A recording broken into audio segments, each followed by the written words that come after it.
everybody? Good evening. We back burning the midnight oil. All right, what's up, everybody? Today is June 6th. Today is day 6 of 90. I keep saying, girl, you got what, 83 more days to go. But anyway, I'm gonna jump right into it. So tonight, what we're gonna talk about is the 12 pillars. So every year, I have a couple books that I read over and over again. The Four Agreements is one, and that is one that I'm definitely going to revisit in this next 90 days, because I think the Four Agreements, no matter how many times you read it, it almost seems like the Bible. You ever read a scripture and you get a message, and then you read the same scripture again and you get a different message? Well, if you really want to become better, I got two book selections for you. One is the Four Agreements, and it's, you can read the book, but also you have to apply the Four Agreements. They're super simple. And then this book right here, if you've never read the 12 Pillars. So backstory, the reason I chose these two books, one, they're magnificent. Two, the old Crystal didn't really like to read. So anything that was like super thick and had a lot of words in it, I would never pick the book up. I would pick it up and I'll be like, yeah, this is too thick for me. But the Four Agreements is a really short read, and so is, as you can see, the 12 Pillars. And just to give you a quick summary about the 12 Pillars, what this book is about. First is by Jim Rohn and Chris Widener. And here are a few lessons you will discover in the 12 Pillars. And the way they wrote the story, like it's just great. Anybody, like you can take a 4-year-old, 5-year-old, they can read this and they can get something from it. But here are the lessons. 1, live a life of 3-dimensional health, the gift of relationships, achieving your goals, and the proper use of time. God knows I need the proper use of time. I'm working on that. Surrounding yourself with the best people. Become a lifelong learner. I'm going to try not to go into all these chapters until it's time, but becoming a lifelong learner is, stop thinking you know everything, because some people just know you ever talk to people, they be like, yeah, they just know everything. Okay, I digress. Income seldom exceeds personal development. Communication brings the common ground for understanding. That's key. And then the world, the world can always use one more great leader. And then leaving a legacy. So for today, we're just going to talk about the first pillar. And I'm going to try to summarize as much as possible. I did highlight. So the first chapter is called A Chance Encounter. And it says the only way things are going to change for you is when you change. A lot of times we like to put that ball in other people's hands. But in reality, if you want your life to change, no matter what part of it, like, tonight it's always happened when it's late, but when you sit and kind of meditate and go over your own life, and you look at all the things that you don't like in order for them to change, you just get to become better in all those areas. A lot of times we give other people power by saying, I'm like this because of, or I'm like this because of, when in reality, like, you can remove yourself from whatever atmosphere you're in if you don't like it. Your friends, it's kind of hard to remove your family, but you can mentally remove yourself. So I like to say, don't give yourself a pass for staying in that same state, if you will. That's probably not the best way to say that, but for those of you that was for, y'all got it. All right, so we just gonna skip over here. So anyway, the book is about this man that was walking down the street. He came into contact with another man, and he was named Charlie, and he was basically just telling the story. He had all these excuses of why his life was the way it was, and he was giving advice on how to change. So here, in order for things to change, you have to change. So here go a couple of things that I've highlighted. I've highlighted more, but just a couple of things I wanted to share with y'all tonight. We're going to make this quick. Success comes when you develop yourself beyond where you currently are. So you have to work harder on yourself, improving yourself, than you do on your job. So for those of us that have businesses and that have jobs or whatever, sometimes we wake up and we work hard on everything else but ourselves. When we put that same energy into our own selves through, over the last few days or even the last few months of me doing these videos, I've given tips and tricks on how you literally can become a better person. And I'm probably going to say this in every video. Like, you may not be able to change the person you are overnight, but if you start to change the set of yourself, doing things different, you will get there. I had a conversation with a young lady earlier, and I was just sharing my journey. Now we're in June from December. When I shifted my mindset, I really, I'm seasoned, I'm not old, I'm seasoned. And we talk about the perimenopausal and the menopausal women, just how our bodies are different. So I started to do some things different because I was like, man, I want an awesome result. And what I did 10 years ago is not going to get me the result that I want right now. So I had to change my mindset, and I had to be willing to take it one day at a time. Like, sometimes we try to do things really quick and get a quick result, and it don't always happen like that. So you have to be willing to be patient with yourself and take it one day at a time. And I promise you, you will get there. And I continue to say this over and over and over again. And when I speak, I don't speak from a space of what I read. Like, these things I actually applied, and I'm like, okay, girl, you did that. Okay. So how do you get ahead? You start working on yourself. All right, what else? Okay, here it says every life form. Now, this was really good. And think about this when I read this. Every life form seems to strive to its maximum except human beings. How tall will a tree grow? As tall as it possibly can. Human beings, on the other hand, have been given the dignity of choice. They can choose to be all, or they can choose to be less. Why not stretch up to the full measure of the challenges and see all you can do? We're the only form that put a limit on ourselves. And like, the sky is really the limit. And it really stemmed back to, like, be careful what you tell yourself, because you tell yourself is listening. If you tell yourself, I'm not worth it and I can't do it, guess what? You won't. I actually, it's so funny because I use this on my clients now. When they say certain things, I just be like, okay. So when they say, oh my gosh, I can't lose this weight. And I'm like, you're right. You're right. There's no need to argue, because like, I'm here to support and encourage everybody. But if that's what you believe, then that's exactly what you're going to get. So then they start thinking like, you have to tell yourself, like, empower yourself. Like, I can do it. And if you are one in a space where you're just like, and I was there before, where you just doubt and you really don't have faith in yourself, like, you got to start somewhere.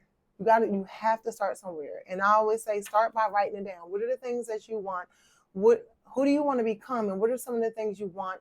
Character, spiritual, physical, like, it doesn't matter. Write it down, and then we can start putting the action steps into place so that you can eventually get there. That's the only way. Like, that's the only way. Okay. Oh, so I had this highlighted too. It says, so Mr. Davis is one of the characters. You say that you want things to change for you in your, oh, no, I didn't mean to read that. I'm sorry. Mr. Davis says that the only way things are going to change for you is when you change. So the question is, what are you going to change that will in turn change your life? So even going back to when I said, what are some of the things that you want to accomplish or achieve, or even just looking, like, we all can really do this, sit. And I love doing SWOT analysis. So SWOT analysis, it talks about your strengths, your weaknesses, your opportunities, and your threats. And I like to sit down and do my SWOT analysis. And then those that are close to me, I'll go and ask them questions like, when you see me, or what you know about me, like, what do you feel like my strengths are? What do you feel that my weaknesses are? Because sometimes we can't always see the picture when we're in the frame. But if you have people that you trust their opinion, and, you know, they're close to you or whatever, ask them, what are my strengths? What are my weaknesses? What do you feel that my opportunities are? And what do you feel that my threats are? And then you can start there. Excuse me. Okay. When you're going to change, oh, that was a question. What are you going to change that will in turn change your life? If you keep living the way you are now, you will continue to produce the same life that you already have. That's the way it works. So if you continue to do the same thing that you've been doing, you're going to continue to get the same thing that you are getting. If you continue to allow the bird to build a nest over your head and leave doubt and all that good stuff, you're going to be the same person tomorrow that you are today. If you continue to tell yourself, I'm not good enough, next week, guess what? You're not going to be good enough.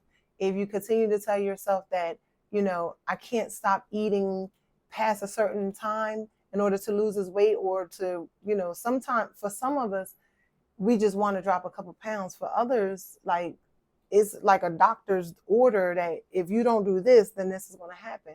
And when do we take responsibility in our own life and say, you know what, it's just going to take a little bit of sacrifice? Personally, I have not ever written down any goal that has not caused me to have to sacrifice for some, or I'm sorry, let me say that better.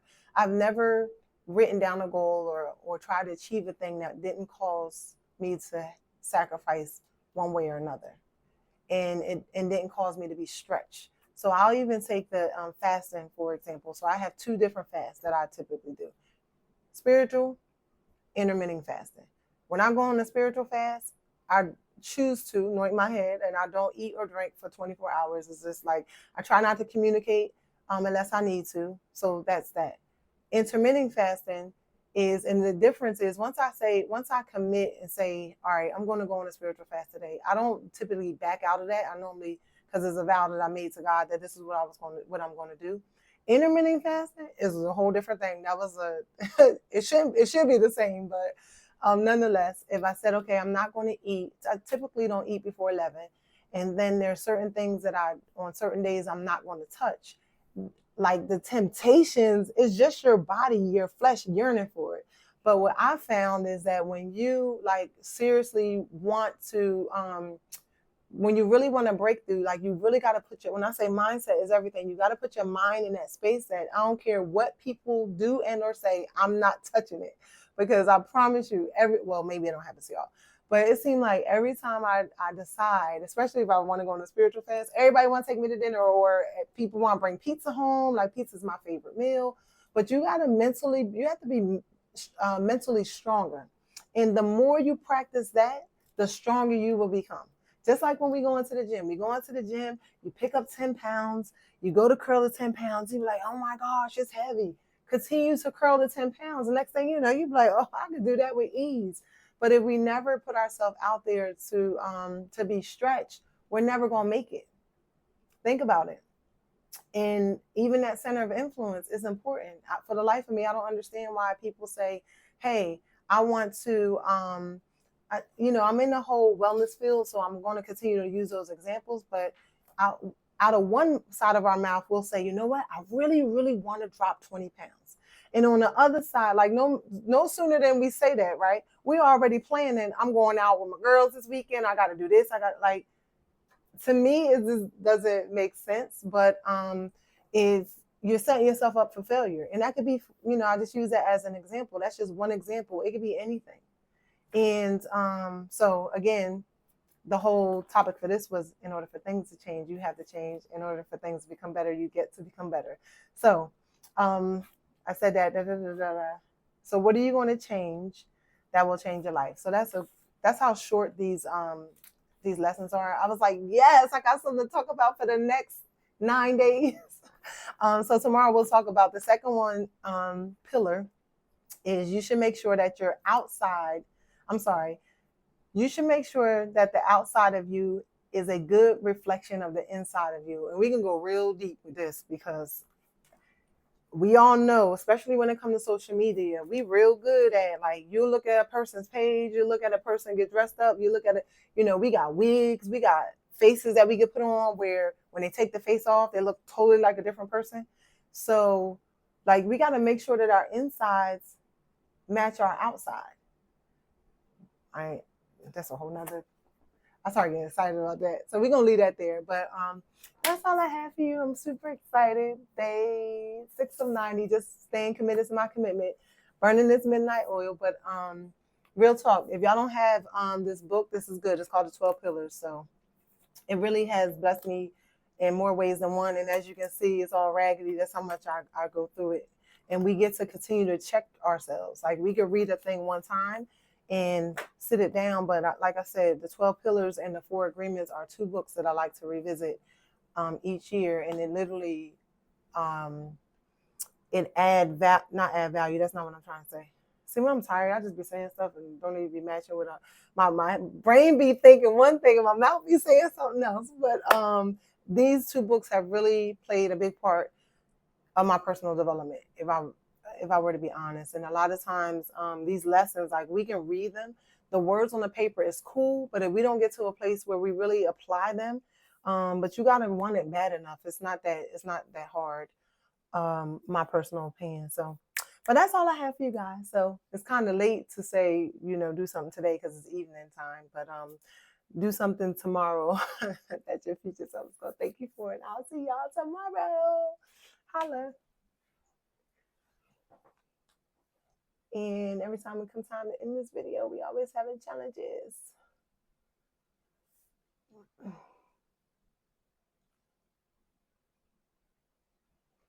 Okay.